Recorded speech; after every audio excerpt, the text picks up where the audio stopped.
1 Samuel chapter number 2 verse number 8. 1 Samuel chapter number 2 verse number 8.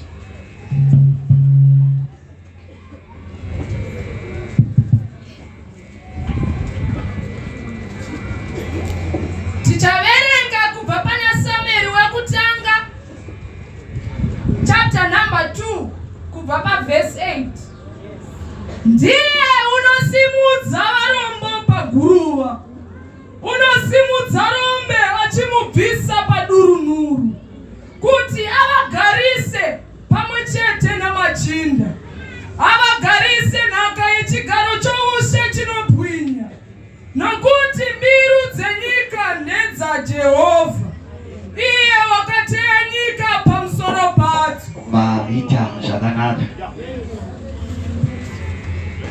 Makanaka, makanaka, makanaka, Mambo Jesu.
misodzi ngaipukutwe mukunaka kwenyu vanodzungaira ngavaregedze kudzungaira mukunaka kwenyu.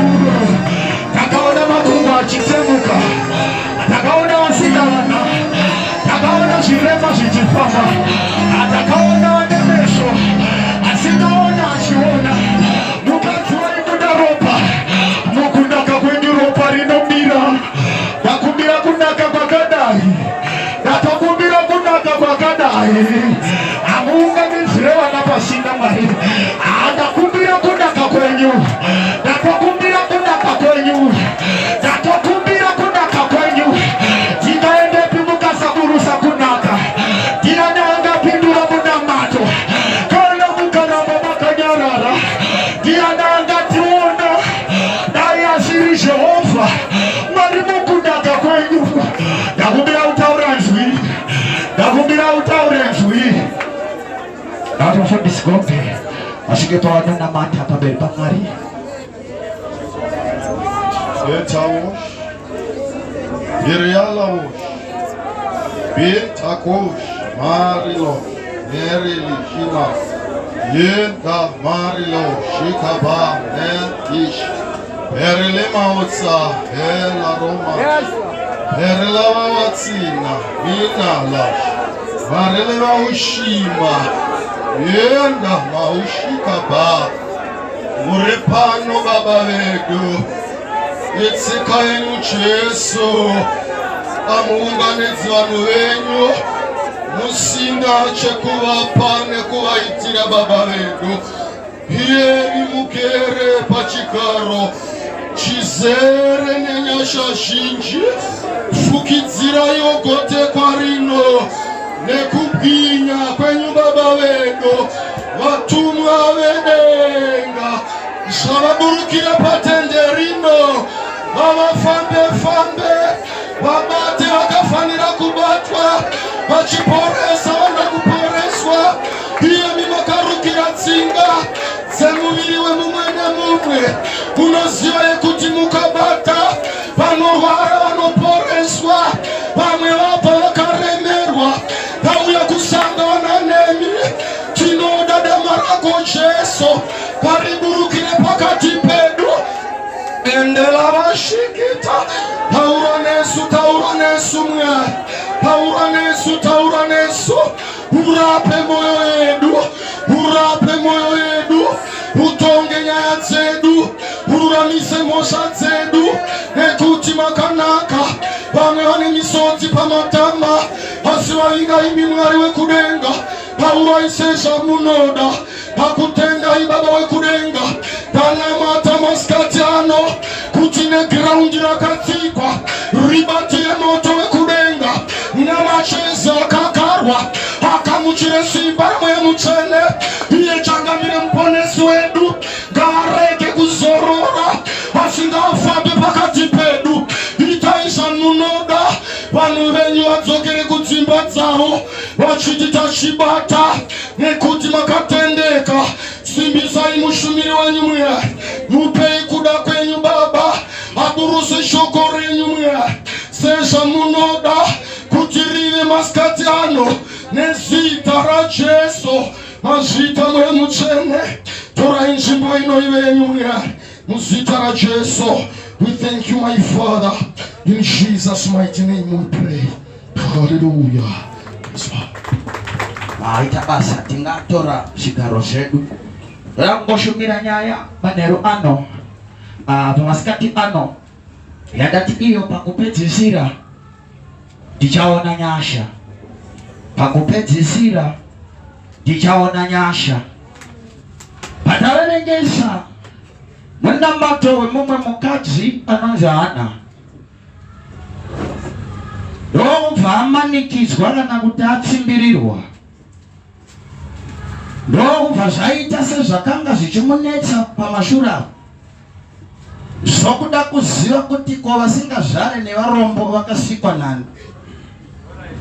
Ndobva Hana ambosvika pakuzvipa mhosva yekufunga kuti nhamo neurombo zvaanazvo ndiye.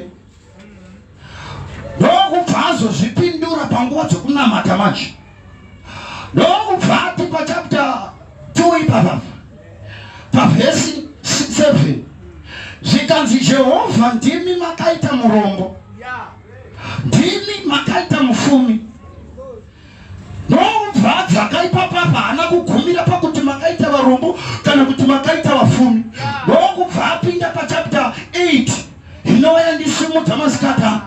Ndobva ati munosimudza murombo haana kutanga nerombe. Bata manzwi atanga nokuti munosimudza murombo. Ndokubva ataura kuti murombo hamumubvise, but murombo munomusimudza muguruva.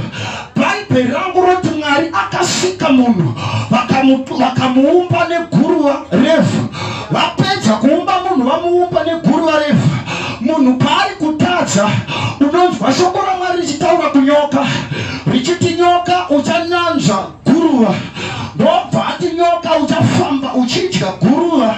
Saka nyoka yakaasainwa kufamba ichinyanzva guruva. Saka kana munhu agara muguruva zviri kungoreva kuti anogona kudyika nemweya shina. Satani paanoshanyira Jesu nenhau yekuti Jesu vakanga vari kune rimwe dimension kana kuti kune rimwe level, anobva aburukira muvazhe dzaJesu. Ndokubva aziva kuti Kristu ane nzara. Zvikanzi chinjai matombo aya tiite chingwa. Nemhaka yei achiti chinjai dombo kuti riite chingwa? Nokuti Satani ari kuziva chinhu chimwe chete, kuti kana Kristu akaramba ari kudombo haadyike, asi kuti Kristu ndigone kumudya zviri nane ndimubvise kudombo ndimuise muchingwa kuti ndigone mumudya. Kana zvikwambo zvakuda kukuroya zvinotanga zvakudzikisira, kana zvitoma zvakuda kukubata zvinotanga zvakupa fiye, zvobva zvakubvisa kulevo remweya zvobva zvakuisa palevo renyama. Vakomana vembanje kana vakuda kuti usute vanotanga kungosora uholi hwako kuti indhaungori uholi songori holi. Kana tambi dzakuda kukutendeusa dzinotanga dzakubvisa kumweya kuti mai mwana makapusa haunobvekwa kadana nedhara iroro unozongororwa. Saka kuti munhu adyike anobva nokubviswa mulevo romweya apinde munyama. Bhaibheri rangu roti vanomunamata mumweya nemuzvokwadi. Pauro oti iyemi vaGaratia vekusafunga makatangira mumweya asi hamuna kupedzera mumweya, makandopedzera munyama. Bhaibheri rangu rinobva rati ndiani wakakuroyai? Zvoreva kuti mai vakakuroya panyama vari nane, pana baba vakakuroya pamweya, mbuya vanoroya nyama vari nane, pana mbuya vanoroya mweya.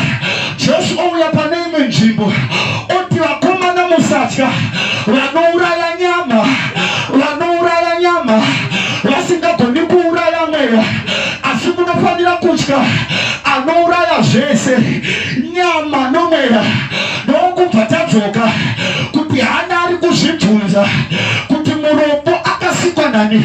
Saka pane nzvimbo dzandinakidza dzokuti murombo ari kubva muguruva, zvichireva kuti murombo ari kubva mupurani yaMwari.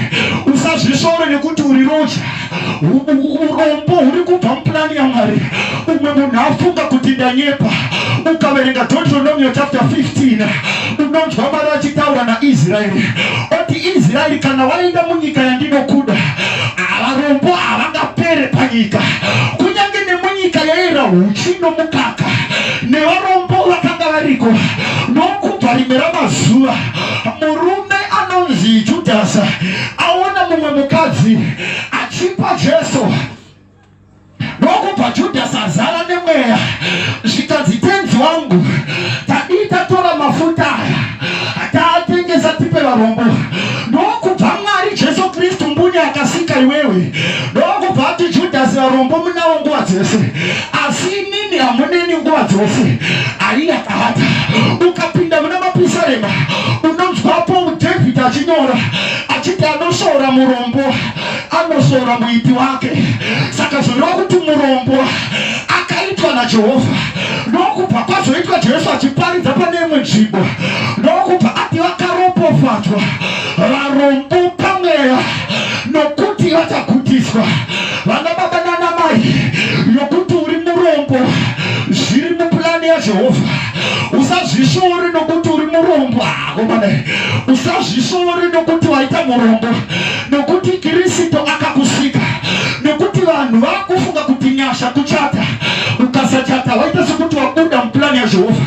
Zvakuita sekuti ukasavaka dzimba wabuda mplani ya Jehovha. Zvakuita sekuti ukasafamba nepenzi wabuda mplani ya Jehovha. Nekuti dzakatipa imwasenyise nyasha pamazuva nekupedzisira.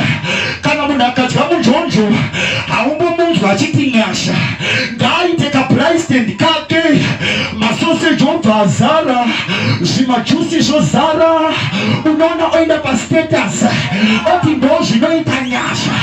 Ukutifaina nyasha nesoseji here? Nyasha dzina kudaro. Kutifaina nyasha nejusi here? Nyasha dzina kudaro. Nokuti nepapa tinonwa majusi, nevamwe vanodya masoseji, nepambi dzinodya masosi, dzinodya bekasi India, dzinodya pizza. Tikwanire pizza isi nyasha. Tikwanire imba isi nyasha. Tikwanire kuchata isi nyasha. Vana baba nana mai, dei yakanga iri emari, dei Kristo asina kuya. Dei yakanga iri emari, dei Kristo asina kuya. Dei yakanga iri emunana, dei Mesia asina kuya. Ailingeiko iye Mozisa akatemura gungwa.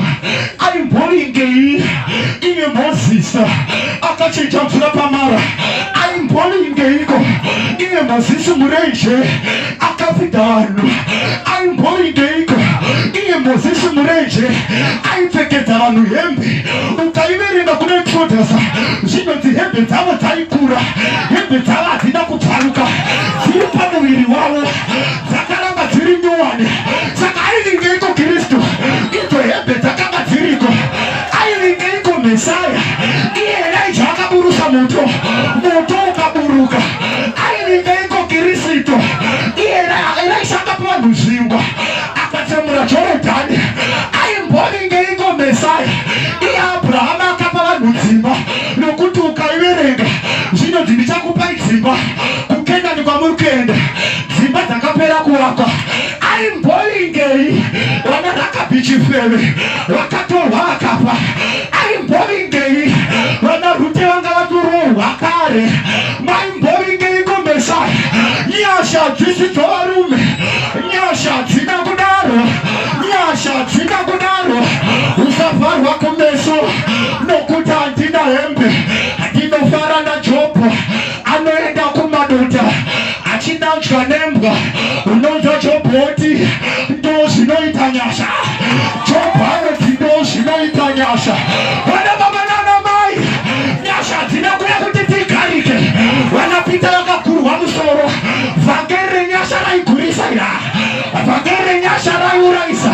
Vana Stephen vakatakwa nematombo, vhangeri iri raiuraisa. Ndo zvinoita nyasha. Kristu akuya pamuchinjiko. Aiya aita munana, mvura achinja, but mission haina kupera. Zvese ndokubva zvaitwa, but zvese hazvina kupera. Aiya ndokubva aenda pamuchinjikwa. Haana kumboverenga mamiracles aakaita, haana kumboverenga zvese zvaakaita. Akatoomana ndindisai paGorogota. Achiinda paGorogota aroverwa navananamai. Ndokubva atarira kuvanhu vakanga vachimurovera. Unonzwa Kristu oti zvapera mudhara. Unonzwa oti zvapera. Ini ndakubvunza kuti nhai mudhara sei muchiti zvapera? Izvo vandopinda murukwaro rwemukadzi anonzi Hana. Ipapo ari pamuchinjikwa. Andoda kuti uone state inoita chivi, nekuti Bhaibheri rati rombe manje harisumudzwi muguruva, but rombe rinosimudzwa kudurunhuru. Andoda kuti ubate chinonzi durunhuru. Ini ndakakurira kumusha pamwe chete naamai vangu. Taiti kana tapedza kuunganidza madota, tine kwataindoarasa, tine vataindoarasa zvakaora-ora, tine vataindozvirasa. Kana muri mutaunda tora setup yekusuwa kwako kwazvinorasirwa kwekuti uchifambako unotoda maski kuti ufemo mhepo yeko. Ndokwanzi kunotorwa rombi. Ndokubva ndada kuziva kuti nemhaka yei murombo abviswa muguruva. Hapati rombe harisi kubviswa muguruva, riri kundobviswa mudurunhuru nenhau yekuti urombe hunomanifestwa nemunhu. Ndati nemhaka yekuti urombe hunobikwa newe. Nhamo yakagadzirwa naJehovha, but madhiri eurombe ndeako. David musi waanotadza, unonzwa shoko raMwari richiti apedza kutadza, ndokubva muprofita asimuka akati nekuda kwezvawaita uchanyadziswa pamberi penyika yese. Uchanyadziswa pamberi penyika yese. Bhaibheri rangu roti ndokubva atora mukadzi ndokubva mwana wake anoita zvinonyadzisa sezvakanga aita izvozvo. Bhaibheri rangu rinoti ndokubva David abvarura hembe yake. Paakabvarura hembe yake haana kuenda muguruva. Bhaibheri rangu roti akaenda kudurunhuru, nekuti kudurunhuru ndokwaindogara vatadzi. Kudurunhuru ndokwaindogara vakasviba. Ukazopinda muna mapisarema unonzwa zvichinzi muungano yaMwari amugare vakasviba. Kunze ukoko ndokune mbavha nevaroi. Ukapinda pana Luke chapter 15 unonzwa Jesu achipa mufananidzo wejaya rakanga rina baba varo vari vaviri. Ndokubva rimwe jaya rati ndipei mugove wenhaka uchazove wangu. Ndokubva apiwa. Paakapiwa zvinhu nababa ndokubva aenda kusango kwaakaenda kudurunhuru. Saka ukaona uri murombe, ukaona uri murombo unonga uri palevho rehuruva. But kana wakuzobuda mulevho rehuruva, chivi ndo chinokudzasa kuinda kudurunhuru. Ndokubva bhanha ratanga kudya pamwe chete nenguruve. Ndokubva bhanha ratanga kugara hariri mumwe kunosemesa, but ari ikoko ndokurangarira bata chitanda. Ndokubva Jona atumwa rimwe ramazuva kuti enda uko kune vatadza. Bhaibheri rako ukariverenga zvinoti John paakabhabhatidza, Johani paakataura nyaya yekuti vakomana tendeukai Jona, Bhaibheri rangu roti mambo wenyika iyo akanyora chirevo. Apedza kunyora chirevo akati vanhu vese fugai masaga, handei kudurunhuru, handei kudurunhuru, nekuti kudurunhuru kwaigara vatadzi. Bhaibheri rangu roti mwanasikana waDhavhidha zuva raakavikirwa zvisina kunaka namukoma wake, ndokubva apfarura nguo yake, ndokubva atanga kuimba nziyo ari kudurunhuru achiti ndakanga ndakanaka asi handisisina kunaka nekuda kwezvandakaitirwa. Saka wese aiti akatadza aienda kudurunhuru. Hezekiya aratidza vakanga vabva kuviva, avaratidza zvisina kunaka. Unonzwa kuti akachema akachinja nehembe dzanga akapfeka akaenda kudurunhuru. Zvichira kuti kudurunhuru kwaingoendwa nemunhu atadza. Tine mumwe munhu ari muchechi muno but akatogara kudurunhuru, nekuti kana chiri chivi chinokubvisa muvazhe dzaJehovha chotokuisa kudurunhuru. Unomboziva here kuti chivi chinorwarisa. Jesu akandirwa murwere mumupanga achinamatira. Unonzwa achiti zvivi zvako zvaregererwa. Zvoreva kuti chivi vamwe muri kurwara nechivi. Godo chairo rinorwarisa. Kana wafunga kuti ndanyepa, bvunza mambo api. Nabhoti ati mambo handigoni kukutengeserai munda womuzambiringa. Bhaibheri rangu rinoti api akarara neshangu, but uri kurara neshangu nekuda kwechivi. Muroi chimbopa muroi BP. Chivi chinorwarisa. Dzimwe BP kurwara kufunga kwawaswera uchifunga. Ndokubva Jesu atotsiura vanhu panyaya yekufunga. Zvikanzi musafunganya pamusoro penyu. Ari kutaura kunyanya kuovathinga, ari kutaura kuekisika, kuita sekuti ndowatowo Mwari.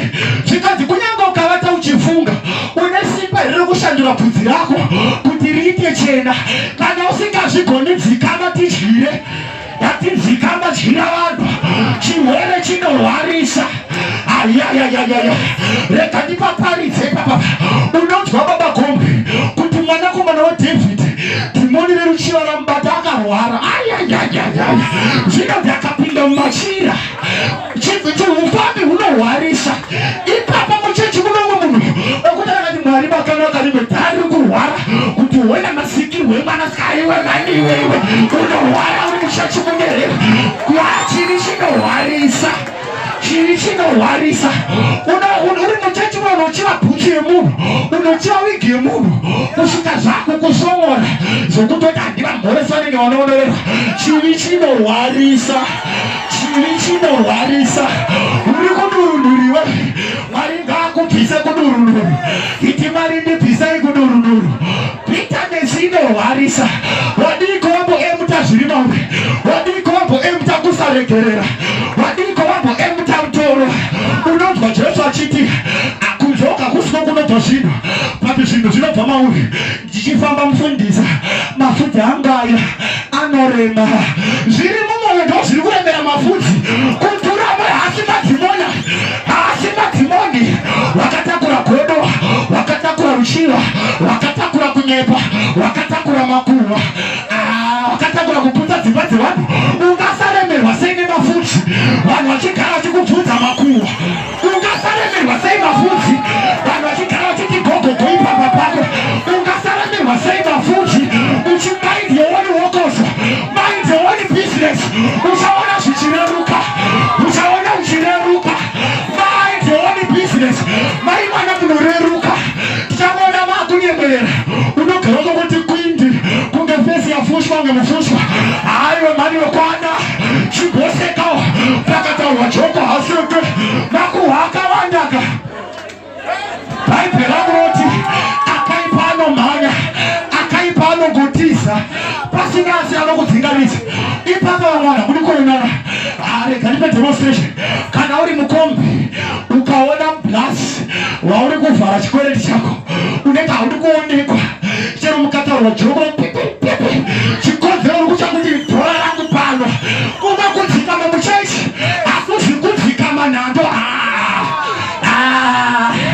akumwa kudzikama muchechi so hausi ushene hwawanda pane munhu ari kuti mari yangu pane ari kuti mari yangu saka ndinonzwisa tsitsi saka ndiende chinzwa tsitsi makanaka Mwari ndichiita kunge ndiri muchene uye harisi misodzi yese yeuchene harisi misodzi yese yeuchene ukaona vachichema vachisimudza maoko nezvigurwe zvichiita kunge zvine mweya muchene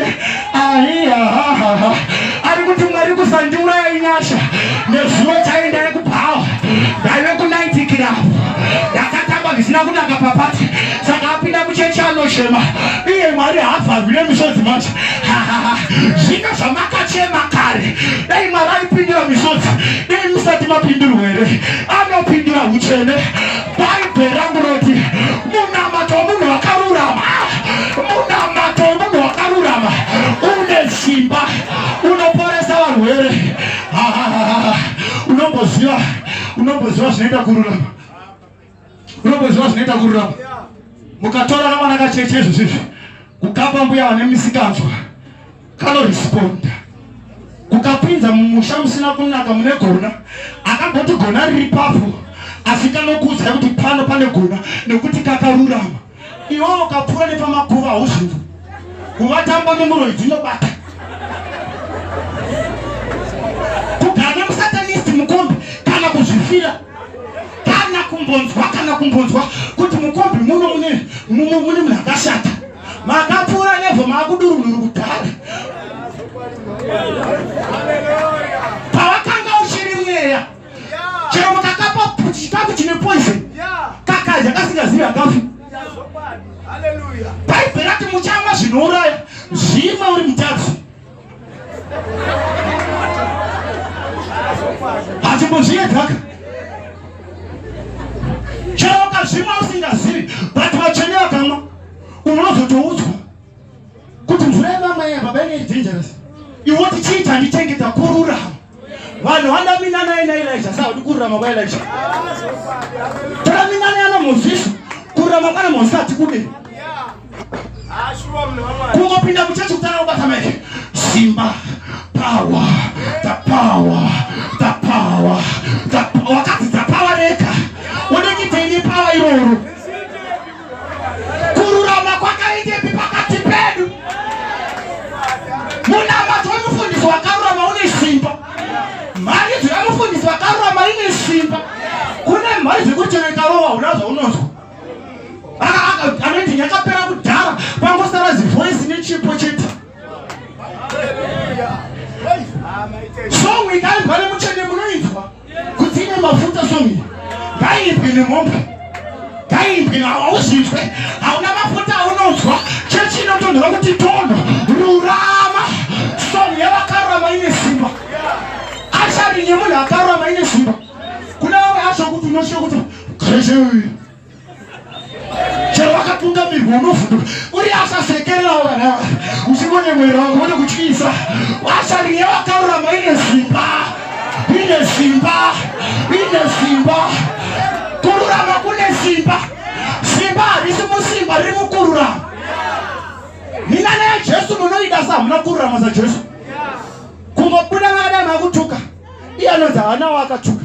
Saka chero wade aiti kune wakafa muka aitadza nekumuka. Vamwe venyu ipapapa kungoporesa flu yangopora. Social media inosara neiyazara. He is the healer. He is the healer. Anorapa varwere.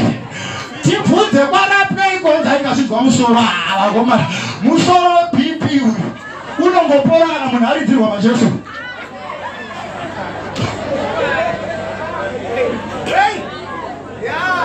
Toda chechi vakarurama, toda mai vakarurama, toda maintercessor vakarurama, toda madhikoni vakarurama, toda maelda vakarurama. Usatarira ari pasaiti pako, usatarira chitanda chiri muziso ramainingi. Iti ndicherechedzei mweya mutsvene muimbo wekuchechi kudani kuti ndicherechedzei. Chimbondicherechedzai Mwari. Kana wangotanga kururama uchaona mhepo inofamba yega Mwari. Kana wangotanga kururama minana inoresponda yega. Kana wangotanga kururama nenyoka dzinoresponda. Vhiki yapera kuna mai vakafona vachichema pavakanga vachisuka zinyoka rakapinda mumba. But mwana aitotamba nenyoka achirova musoro, achitotamba nenyoka achirova musoro. Mai vachipinda mumba vakuti anhu okufenda, vanhu okungofenda, vanhu kuti pambangu panyararwa. Vamwe vanhu ndovakazongomhanya kuzosvimhere ndokundobvisa mwana haana kuruma achitotamba nenyoka. Bhaibheri rinozvipuruva ukariverenga kuna Marakai rinoti mwana mucheche achatamba nepfumbi asi pfumbi haringamurumi. Achindai munotamba nadzo kana dzisiri dzenyu dzekusika nekuti kune nyoka dzevaroidza vanosika. Yajesu hairumi mwana mucheche. Mukaona nyoka inovana kuti ndemunhu ngairohwe iyoyo, ndemunhu ngairohwe. Ungati ndanyepa ida kuchipinge hakuna mheni dzamwari dzese kune dzevanhu. Ayaya hakune dzevanhu zvekuti manetsana mumushandira avakuudza kuti haridoke.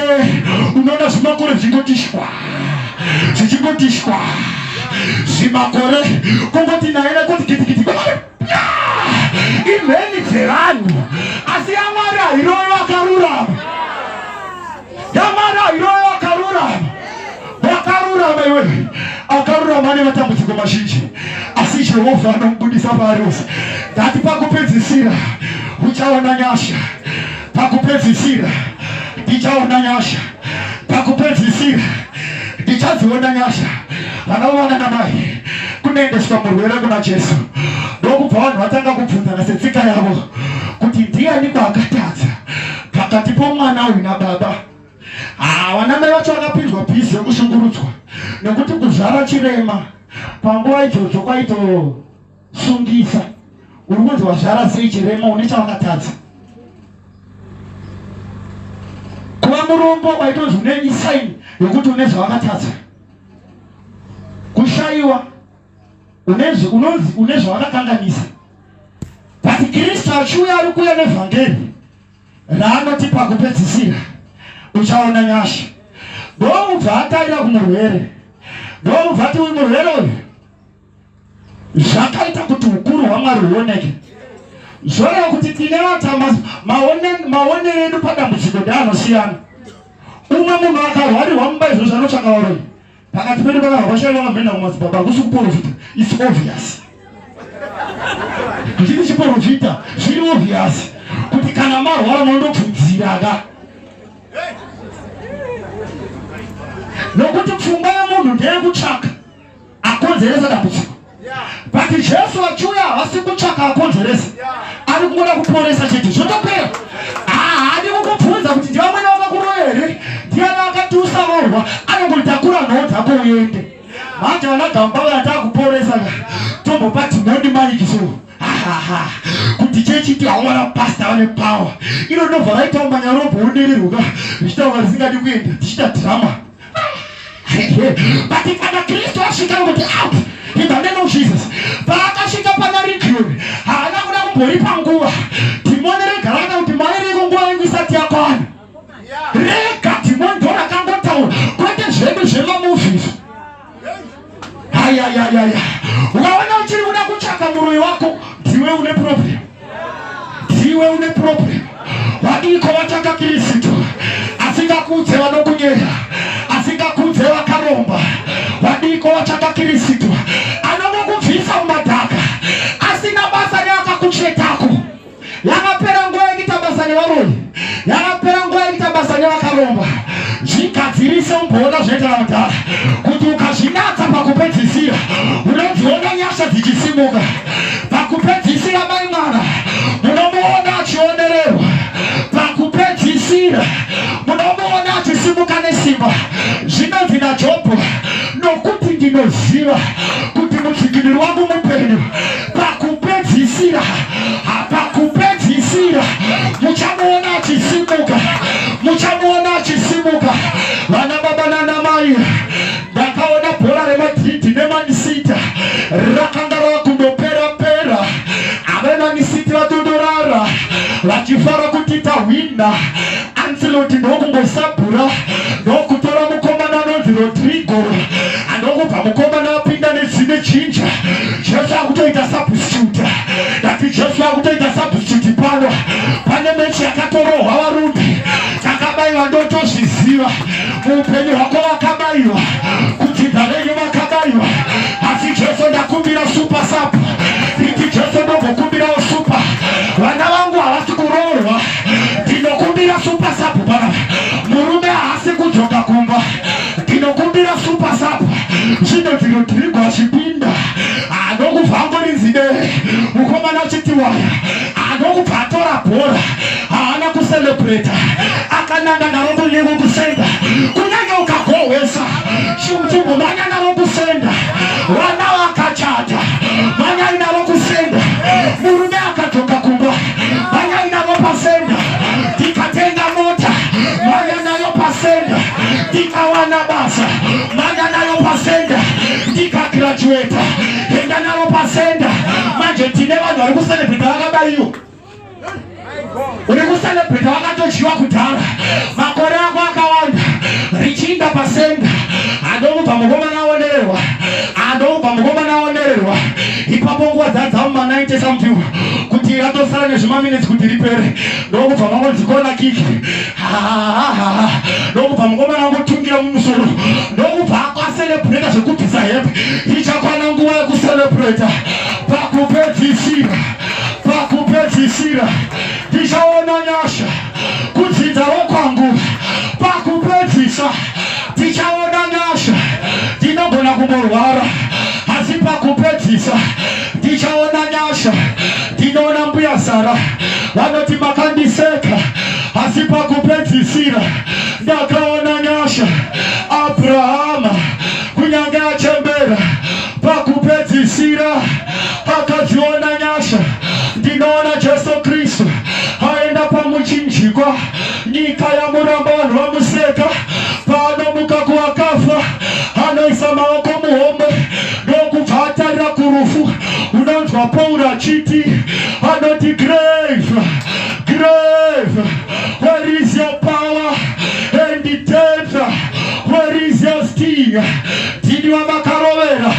Bhaibheri rangu roti haana kungodzokera kudenga, amuka kuvakafa akaita 40 days sekungorova panyika, achiinda kune vaya, achiinda kune vaya.